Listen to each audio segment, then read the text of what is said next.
Good morning, everyone. It's great to be here with all of you for Zazen Kai, a day of intensive practice, in person and online. Hi, everyone. It's so nice we have all these elaborate hybrid programs. Many thanks for everyone involved for keeping us connected. My name is Ryugin, and I recently returned from China. My wife Hazel is Chinese, so we go visit her family there every year. And it was a wonderful visit, really. But the trip there and back is challenging. It's almost 30 hours door to door.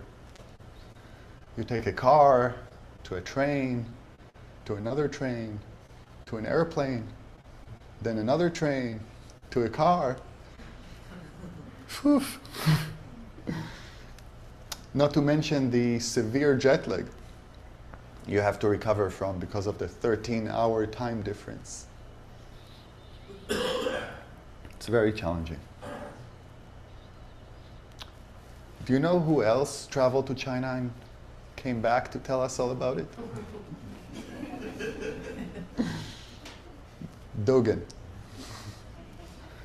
our Japanese ancestor, founder of Soto Zen, and the author of our study texts, this Ango period. And he did it in the 13th century by boat. In 1223, he left Japan together with his teacher, Myozen, aboard a merchant vessel sailing out of Hakata, the main port in Japan for ships traveling to China those days. For medieval ships crossing the East China Sea from western Japan toward the east coast of China took approximately 3 to 6 weeks, depending on winds, currents, weather. Can you imagine?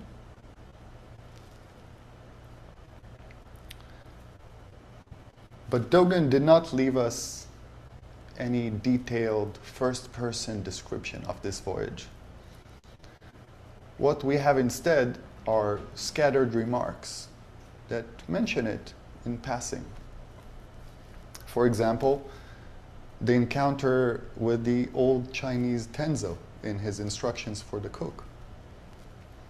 Dōgen is on a ship, or at least in the harbor near the ship in some versions, when he speaks with the tenzo.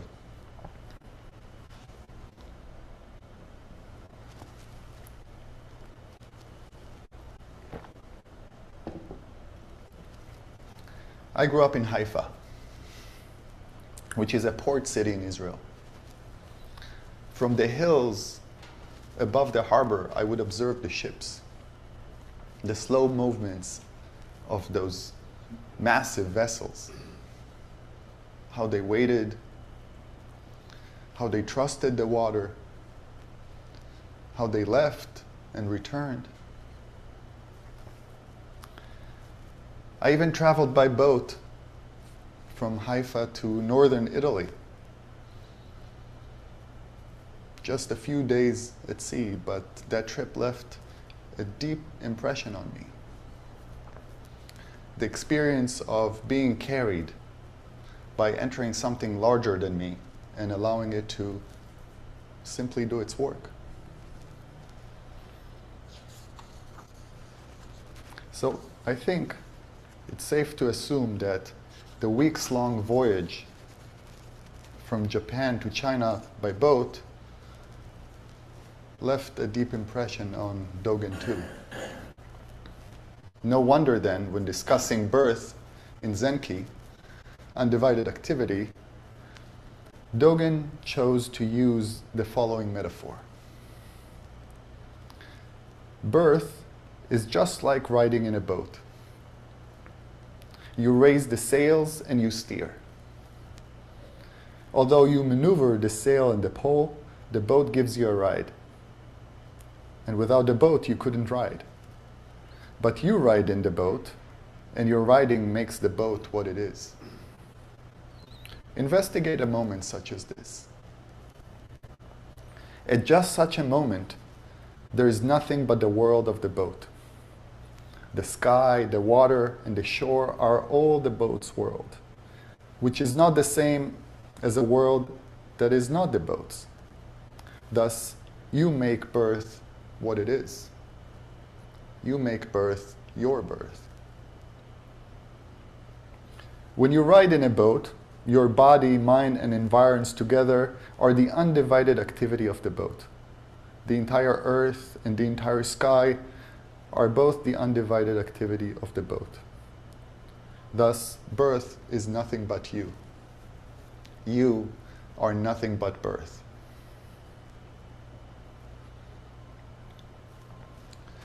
My daughter Isha was born at home. Labor happened so fast that we couldn't make it to the hospital on time. We called an ambulance, but even they didn't make it on time.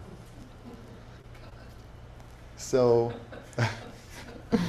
my wife Hazel and I delivered our own daughter together, with the help of the ambulance dispatcher lady giving me instructions on the phone.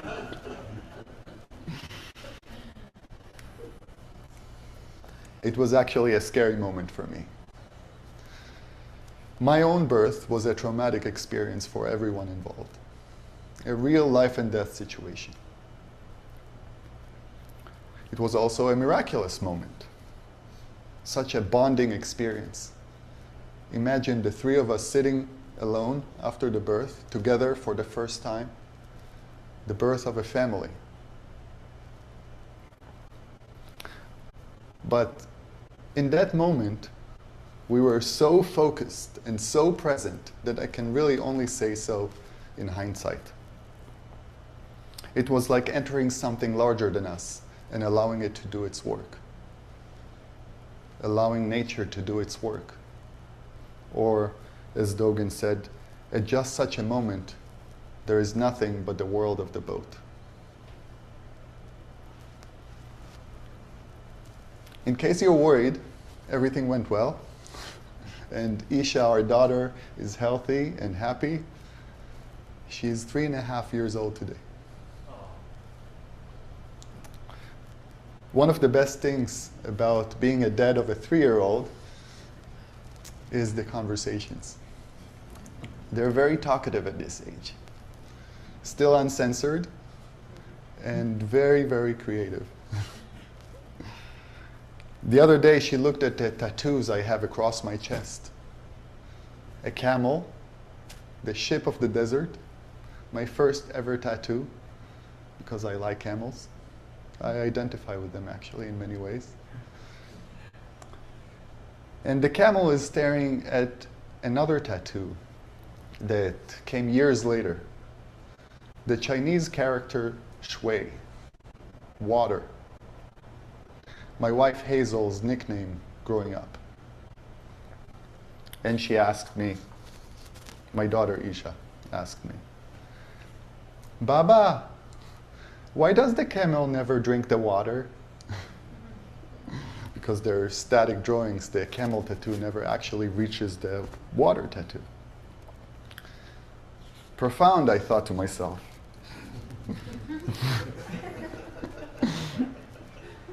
On one hand, it could mean the camel's ongoing search for water, despite already having it stored in its body.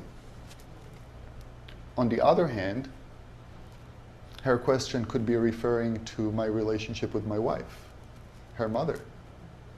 Is she sensing anything about our relationship?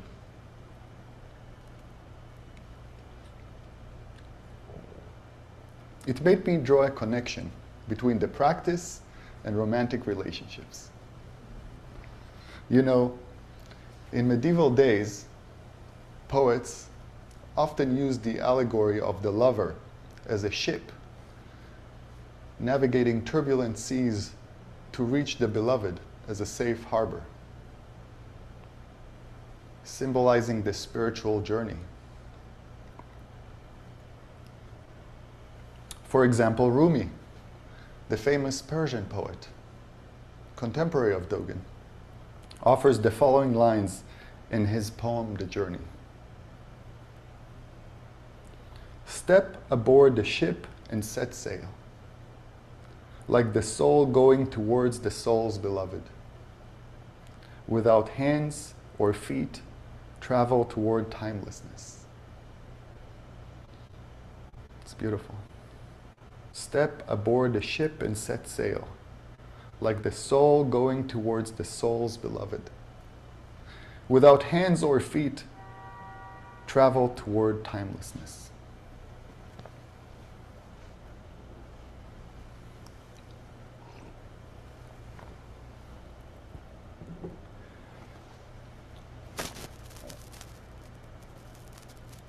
Senior student Kojin recently gave a beautiful talk titled Falling Out of and Back in Love with Zen, where he very sincerely discussed his ongoing, ever-changing relationship with the practice. If you haven't heard his talk yet, I recommend it. It's on our website. And in his talk, he points to a term, practice realization, or shusho ito, that Dōgen liked to use as an alternative to the popular notion of practice as a linear progression. First you have practice, then realization. No. Instead, Dōgen used practice realization to express that it's all right here, right now, in this ordinary moment. In Genjōkōan, for example, one of the metaphors that he used to illustrate this is again the metaphor of the boat. When you ride in a boat and watch the shore, you might assume that the shore is moving. But when you keep your eyes closely on the boat, you can see that the boat moves, he says, to describe the confusion many of us feel at times. That feeling that realization is somewhere over there, separate from me. A future state that requires X number of years of practice to achieve.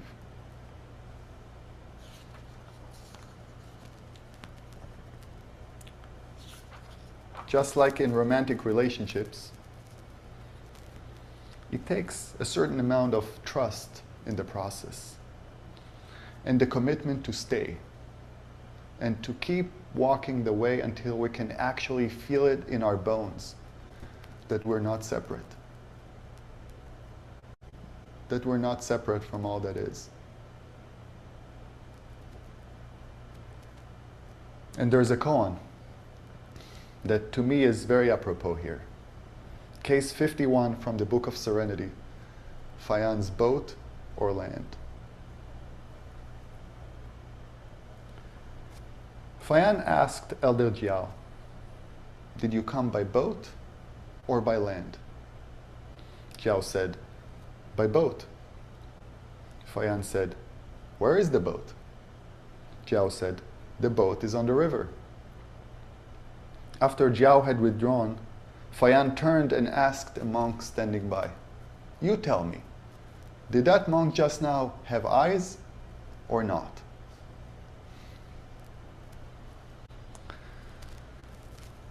This koan, I think, implies that in spiritual practice we don't need a grand plan. It speaks to the power of trusting the process, embracing the journey, believing that clarity will follow. Or to use another famous quote from Rumi, Dōgen's Persian contemporary, as you start to walk on the way appears. Interesting, huh?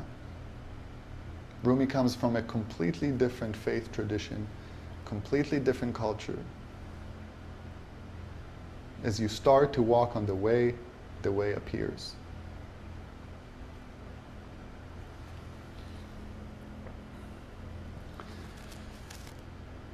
Many of you have been on the last retreat, and I'm sure remember. At first, everything seemed to be going so smoothly. A couple of days into the retreat, suddenly, Fusho, our fearless retreat manager, walked into the Zendo halfway through a period of zazen and announced, "We discovered a case of COVID infection among us. We now need to pause, go to our rooms, take a COVID test, and wait for further instructions." We were shocked, anxious. After a couple of days sitting in silence, the whispers in the room felt so loud. But we followed the instructions. After all test results came back negative and a couple of hours of deliberations, it was decided that we would resume our regular retreat program with just a few modifications. We would be wearing masks when we're outside our rooms, and when we eat, we would sit only 2 people at a table, at the far edges of the table.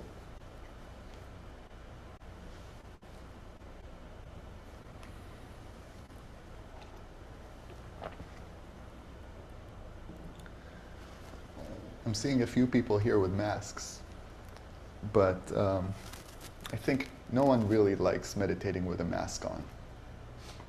It's very unpleasant.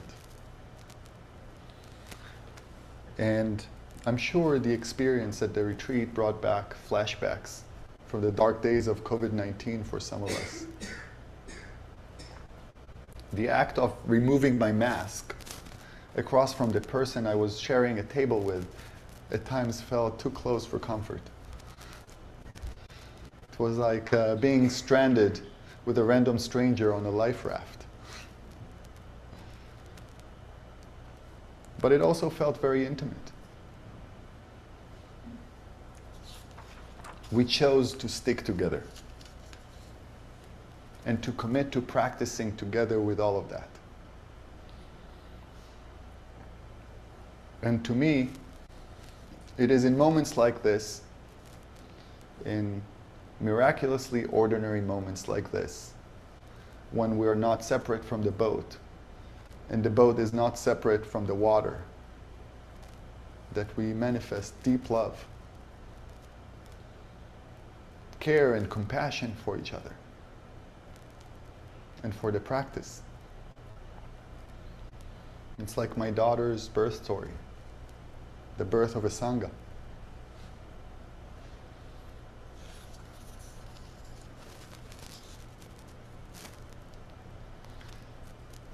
Our practice again and again shows us that we are not separate from the Dharma.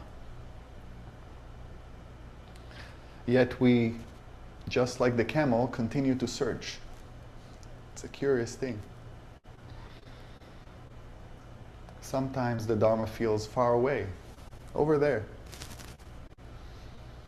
Sometimes it feels very near, right here. Sometimes things are very clear,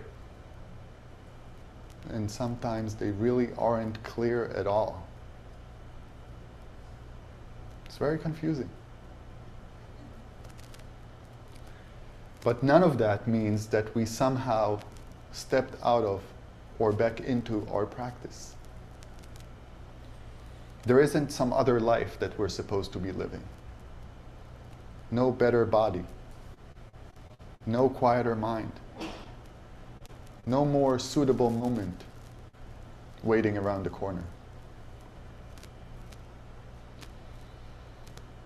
As we sit and breathe, or clean the house, or are annoyed with our partner, This too is the way showing itself. Not later, not once we get it right, right now. This is the moment. Practice is already happening. Realization is already unfolding.